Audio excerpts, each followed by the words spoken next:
Welcome to the Tech Egg. Don't get scrambled. Enjoy the video. You have the document open, so start by confirming the layout. Print layout shows real pages, pageless hides them. Make a quick duplicate now to preserve content. This prevents accidental loss. Once done, scroll to the page you want removed and place the cursor at the start of that page. If you see an empty page, enable visible formatting or non-printing characters to reveal hidden paragraph marks, because those often cause extra pages, and you will remove them next. With the cursor positioned, select any empty paragraphs, manual page breaks, or invisible tables creating the gap, then press Delete or Backspace to collapse the gap. If the page remains, inspect section breaks.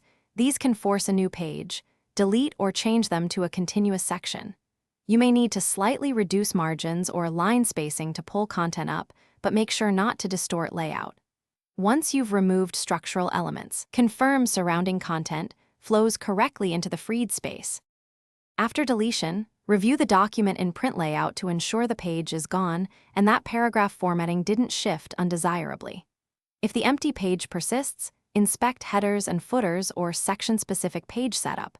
Sometimes a section set to start on a new page forces an extra sheet. If you accidentally removed content, use Undo immediately or Restore from your duplicate.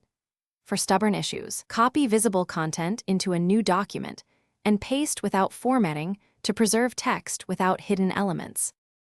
Thanks for watching. Consider subscribing if I helped unscramble your problems.